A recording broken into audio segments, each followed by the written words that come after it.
Welcome to our study of the book of Esther this morning. We'll be looking at chapter 1. This first chapter of Esther sets the stage for everything that follows, like sensible writing typically does. The king of Persia held a great feast for the nobles throughout a vast empire that he controlled. And then he hosted another feast for those in the capital citadel of Susa. And he commanded his queen Vashti, his principal wife, to appear before this gathering and display her beauty. Whereupon she refused to come, and his wise men advised him to thus depose her from her position. And he followed their counsel and banished the queen from his presence forever. The next chapter will tell us how a Jewish girl named Esther became the replacement to Vashti, the queen of Persia. Look with me, if you will, in verses 1 through 4 of chapter 1. The king's gathering takes place. It's a 6-month banquet. I'm from the deep south, and our people like to eat, and we enjoy large meals, but we never had one that took 6 months. So that's impressive in and of itself. So now, it took place in the days of Ahasuerus, the Ahasuerus who reigned from India to Ethiopia over 127 provinces. In those days, as King Ahasuerus sat on his royal throne, which was at the citadel in Susa, in the 3rd year of his reign, he gave a banquet for all of his princes and attendants, the army officers of Persia and Media, the nobles and the princes of the provinces being in his presence. And he displayed the riches of his royal glory and the splendor of his great majesty for many days, 180 days.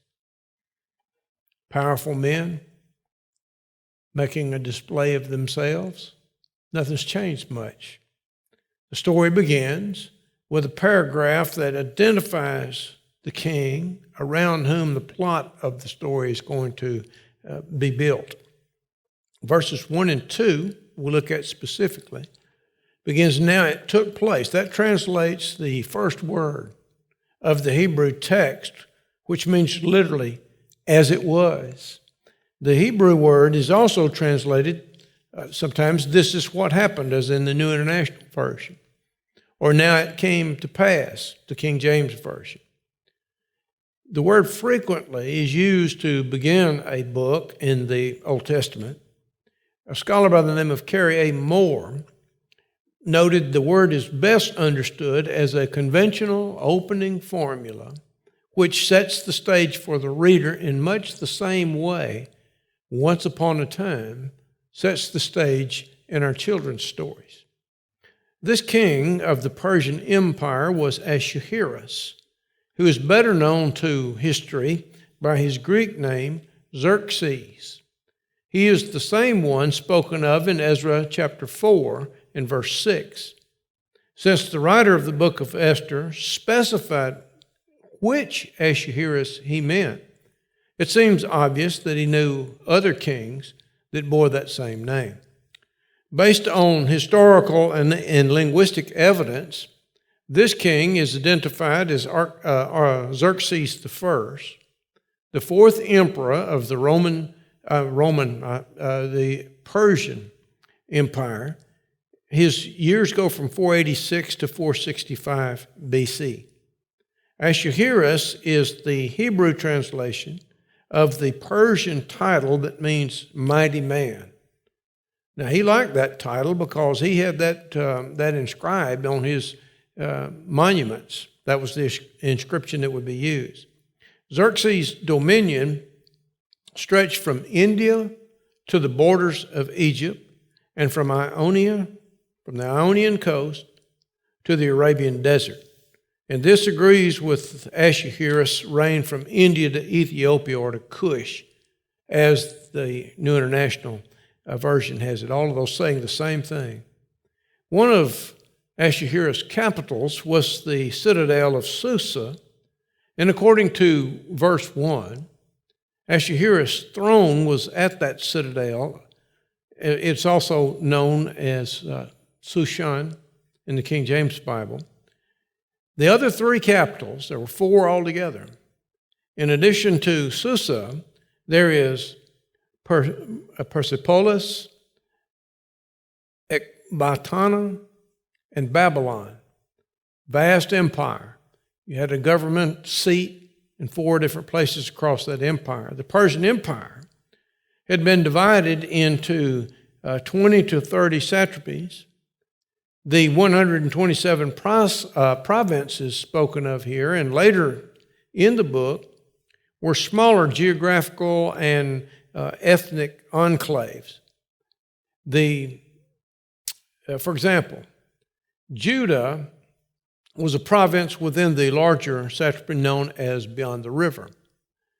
Verses 3 and 4, according to the text, Ahasuerus gave a banquet for the leaders of his realm from Persia and Media. Persia and Media reverses the normal order that you see in the book of Daniel.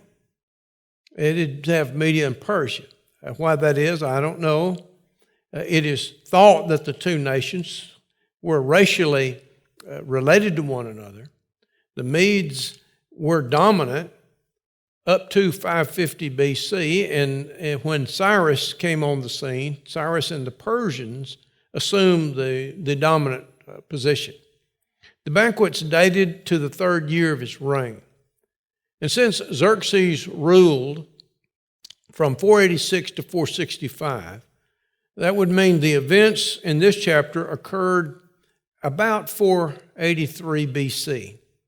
The book of Esther does not give a reason for the extended banquet. It doesn't quantify it like it was the king's birthday, the king's anniversary of marrying Vashti, or any number of other special occasions. It just doesn't give us any information about that. And it could be that he just felt like throwing a big party, because he certainly did. And the purpose or the occasion may have had something to do with Xerxes' plan to conduct an upcoming military campaign against the Greeks. His father, Darius I, you'll sometimes hear that pronounced Darius. I was taught to say Darius. I don't know if anybody knows how it was said in antiquity. But his father, Darius I, had attempted to conquer Greece, but had been defeated by the Greeks at Marathon in 490 BC.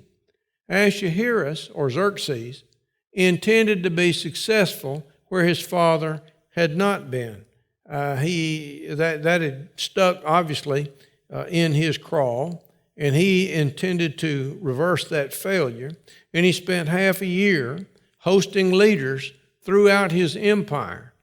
Almost certainly, he brought those individuals to Susa in shifts and sought their support for what he hoped would be the conquest of Greece. The text reveals to us that the king's aim, or at least part of his aim, was to display his wealth and his grandeur and his glory and impress his guest with his riches and with his splendor and with his majesty. This would not only satisfy his personal craving for fame and adulation. That seems to be something that is prominent among politicians even now. Have you noticed that? But it might also embolden, you see, to display all of this, might embolden faint-hearted nobles and individuals that were within his realm who might be frightened by the prospect of going up against the Greeks.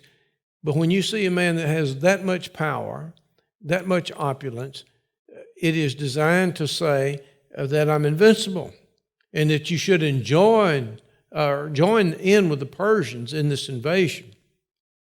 Also, it might impress anybody that is reluctant to join with the dangers inherent in crossing such a powerful monarch. These fellows have to calculate that way.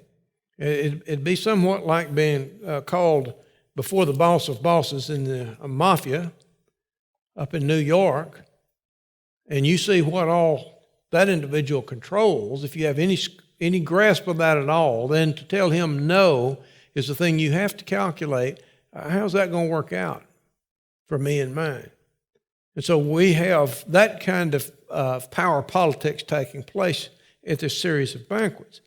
The king's hosting of a 7-day feast takes place subsequent to the initial banquet in the citadel of Susa, and that's discussed in verses 5 through 9. It says, when the days were completed, the king gave a banquet lasting 7 days for all the people who were present at the citadel in Susa, from the greatest to the least, in the court of the garden of the king's palace. There were hangings of fine white and violet linen held by cords of fine purple linen on rings, and marble columns, and couches of gold and silver on a mosaic pavement, and it was made of porphyry and marble, mother of pearl and precious stones. Drinks were served in golden vessels of various kinds, and the royal wine was plentiful according to the king's bounty. The drinking was done according to the law. There was no compulsion, for so the king had given orders to each official of his household that he should do according to the desires of each person. Queen Vashti also gave a banquet for the women in the palace which belonged to King Ahasuerus. So the king concludes his 6 months of festivities with a 7-day feast.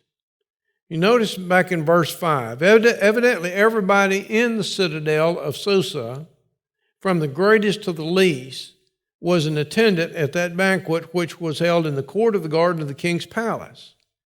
The event differed from the preceding one with regard to who could come and how much each person that attended could drink. The banquet lasted for an entire week. Come down to verse 6, the writer describes in detail the setting for the banquet.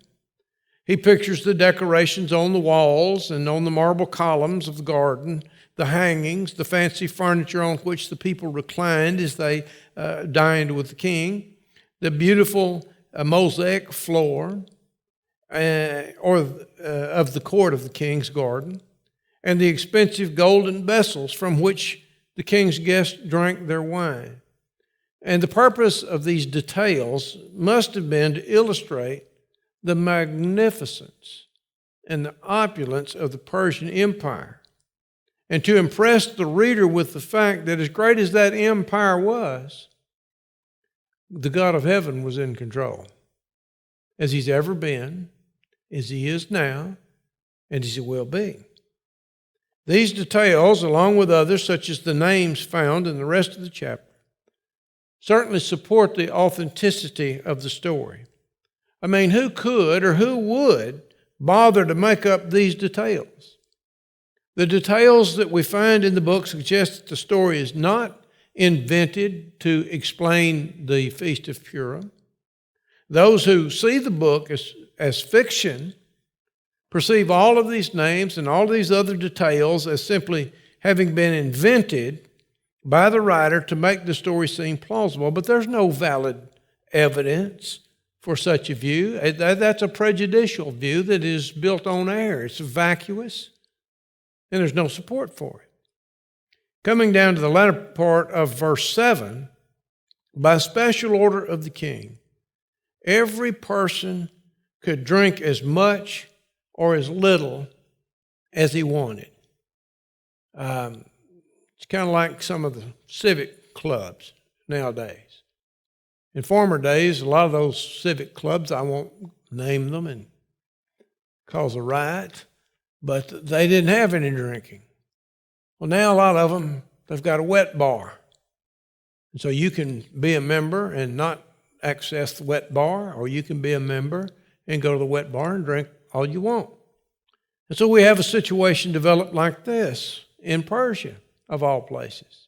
It's not according to the normal custom, but he sets that aside in order to accommodate his guests. And the wine is provided by the king's bounty, or literally by his hand, which suggests that it was of high quality and in abundant quantities. The Persians, history tells us, were known for their excessive drinking on occasions like this.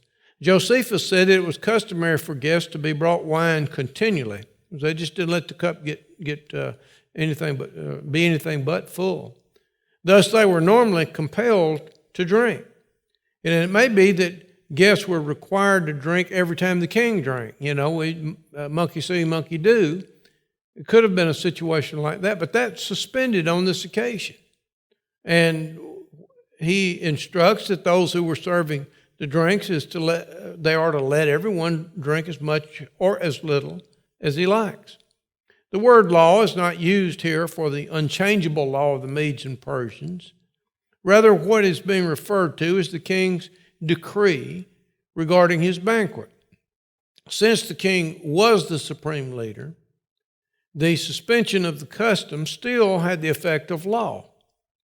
Verse 9, at the same time, Queen Vashti entertained the women at her own banquet.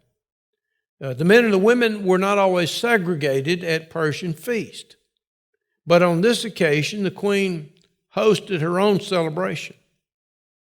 You come to verses 10 through 12, and we find the request, a base request, refused by Vashti.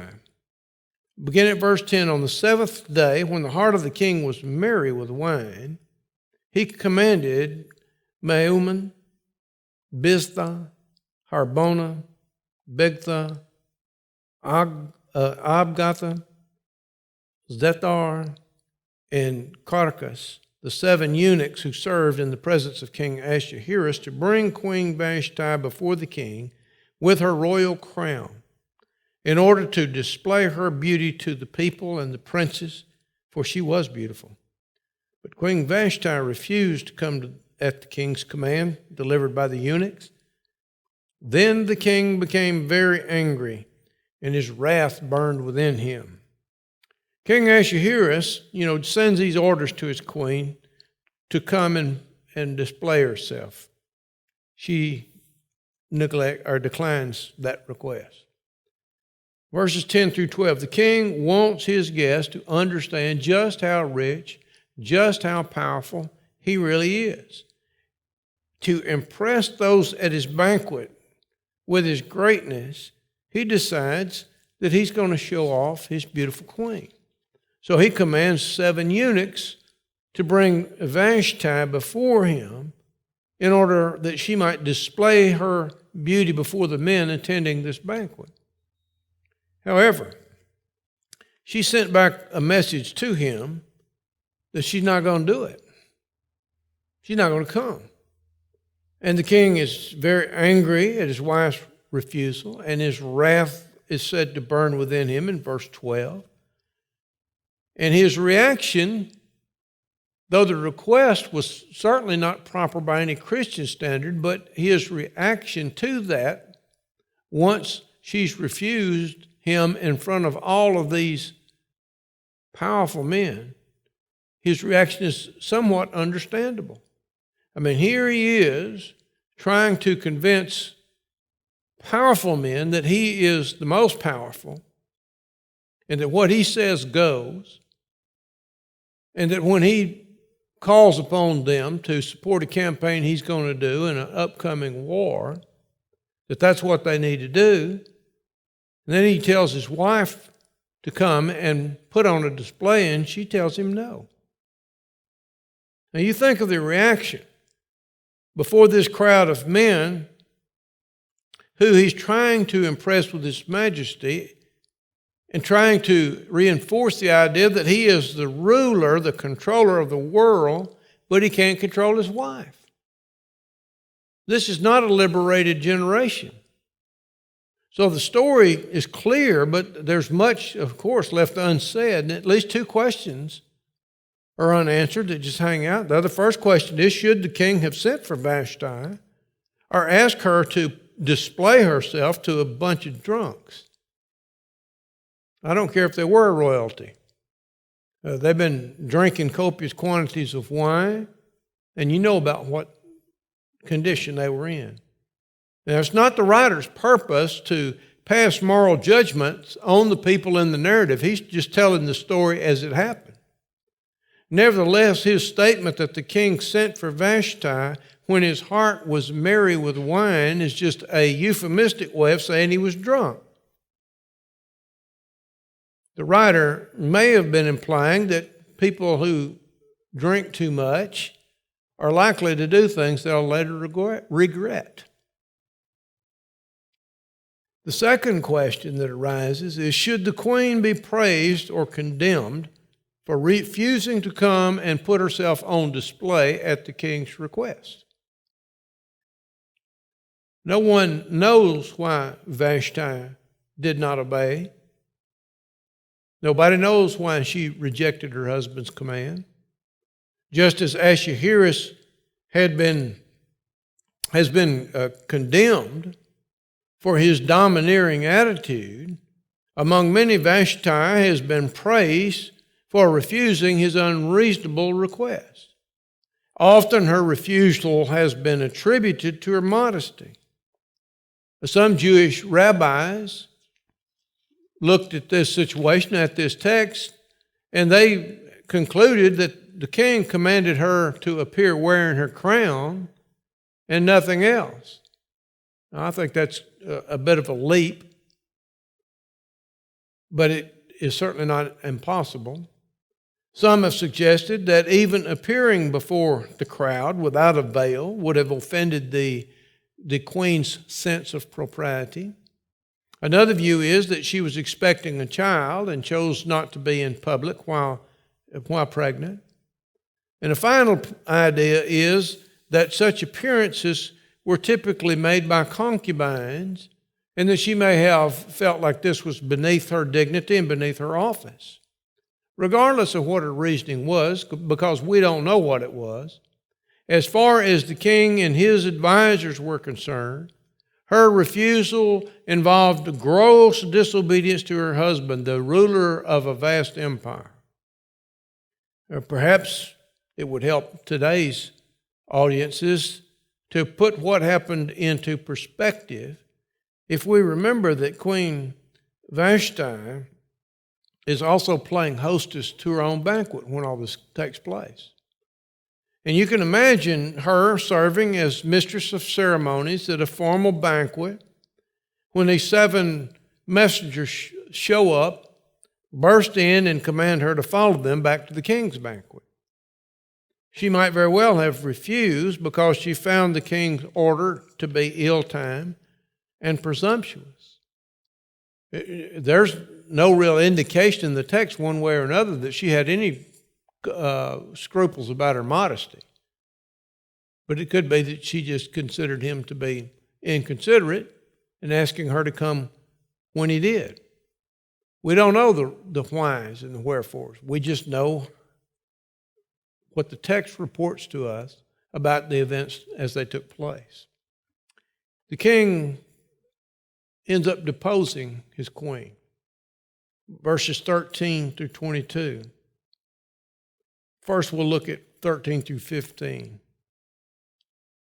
A plan is needed. Then the king said to the wise men who understood the times, for it was the custom of the king so to speak before all who knew law and justice and were close to him: Karshena, Shethar, Admatha, Tarshish, Meres, Marsena, Memucan. These 7 princes of Persia and Media who had access to the king's presence and sat in the first place in the kingdom.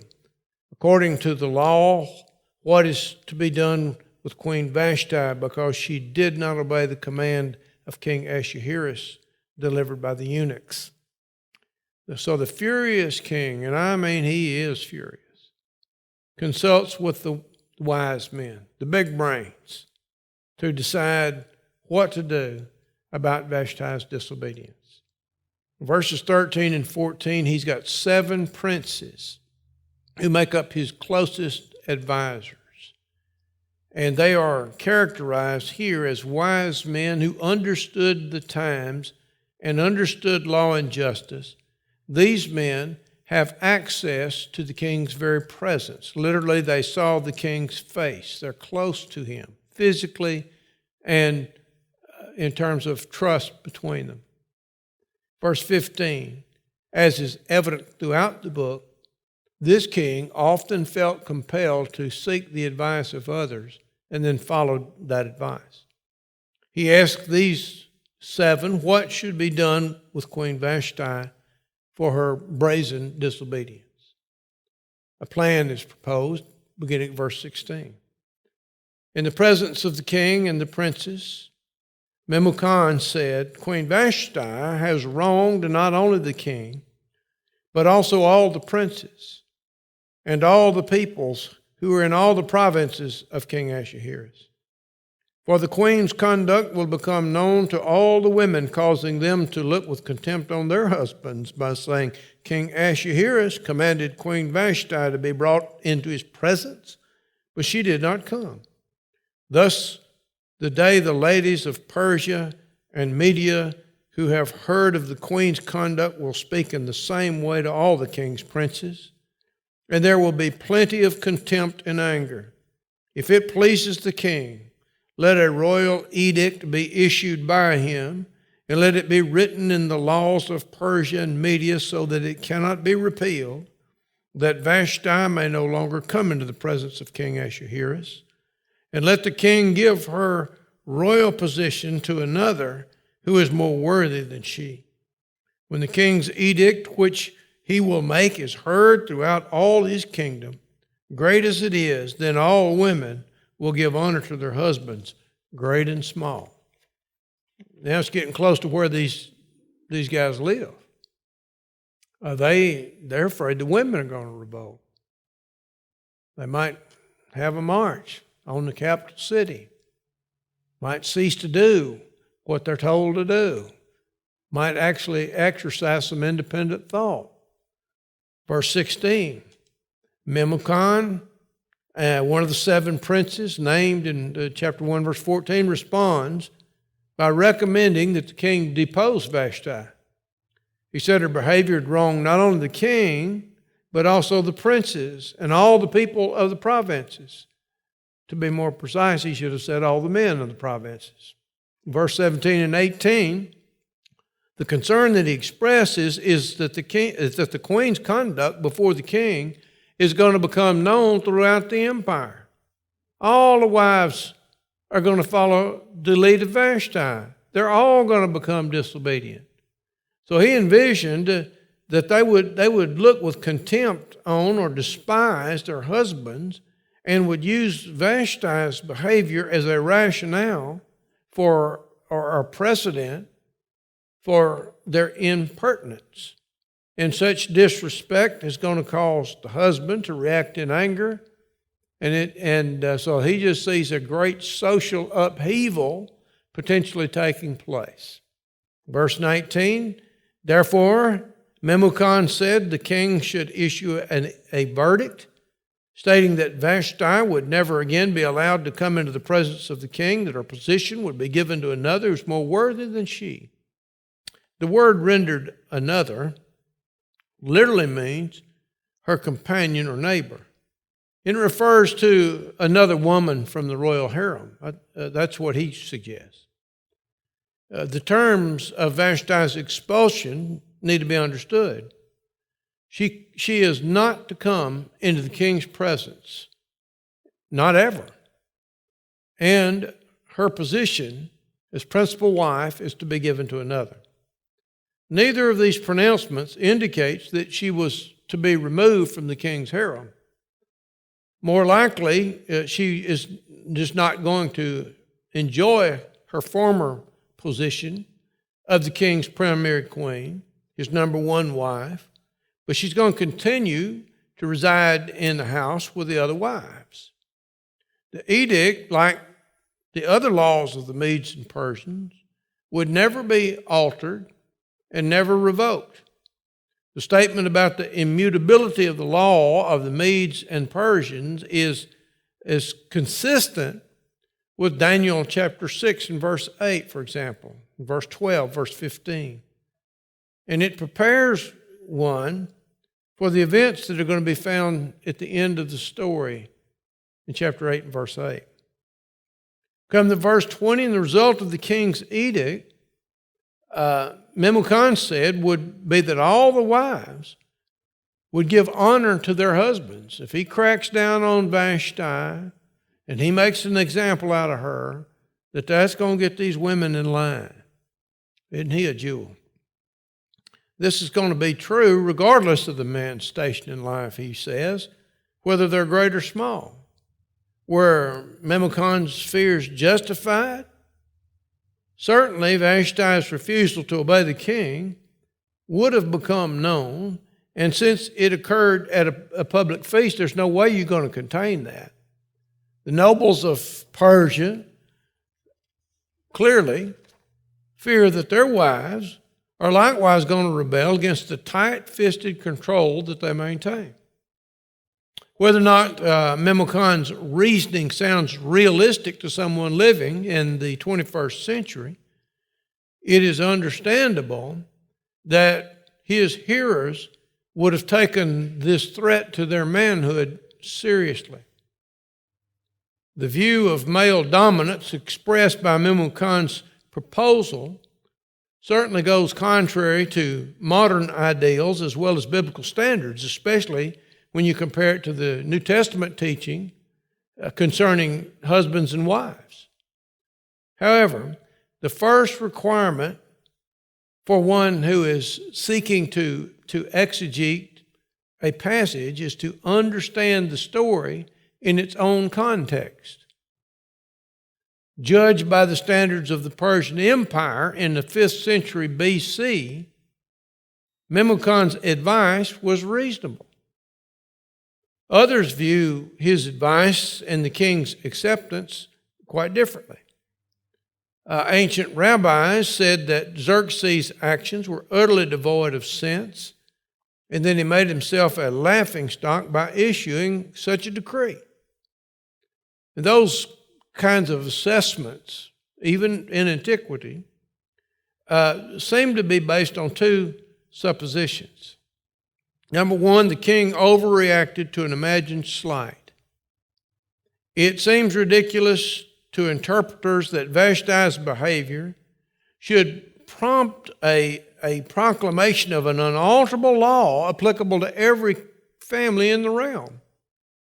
Even the fear that knowledge of Vashti's disobedience would spread seems absurd to a lot of scholars. I'm not saying it's absurd. I'm saying they write that in their books. Secondly, the solution to the preconceived or the perceived problem, rather, they say was silly and unenforceable. How could the king enforce a law that applied to personal relationships between husbands and wives? Well, that's a good question. But the proclamation is issued nevertheless. We've seen a few unenforceable declarations come out of our capital in Washington, D.C. during the course of this pandemic. And so this is not a new phenomenon that we're seeing. Listen to verses 21 and 22. The word pleased the king and his princes, and the king did as Memucan proposed. So he sent letters to all the king's provinces, to each province according to its script, and to every people according to their language, that every man should be the master in his own house, and the one who speaks in the language of his own people. And thus says the king. To the men of Susa in 483 BC, the king's actions must have seemed not only reasonable, but even essential. Ahasuerus and his princes agreed with Memucan's advice. Therefore, an edict was issued in the king's name, and it is distributed to all the provinces throughout this vast Persian empire. Documents were written in the appropriate language and in the appropriate script, and they're sent to each province. The widespread distribution of this declaration reflects the efficient postal system that will be mentioned again later in the book, chapter 3 and chapter 8. The king's decree required that each man is to be the master in his own house. Now, me being me, I'm questioning, well, what if she can whip him? Then what? What's he going to do? What if he can't cook and she does? What if she boycotts the kitchen? It's not comical, but it's almost comical to me that men have had such fear, I guess, concerning their own masculinity that they felt like they had to dominate their wives. But it's going to be henceforth against the law for any wife to disobey her husband as Vashti disobeyed Ahasuerus. The second part of the edict is harder to understand. The meaning of the one who speaks in the language of his own people, that's unclear. The New Revised Standard Version leaves the phrase out of the text and puts it in a footnote because they don't know how to make it make sense. It has been interpreted to mean a man should speak his native language in his own home, especially if his wife is foreign born. Secondly, the king's decree should be proclaimed in the native language to each group of people. The Septuagint has, in order that men might be feared in their own houses. As the chapter ends, the mighty King Ahasuerus seems somewhat of a pitiable figure. One scholar spoke of the fascinating figure of Xerxes, the mighty king, mastered by wine, defied by his queen, and ill-advised by his friends. Xerxes stands desperately in need of a good consort, and that need will be supplied in the next chapter. I hope to see you next week. May God bless you.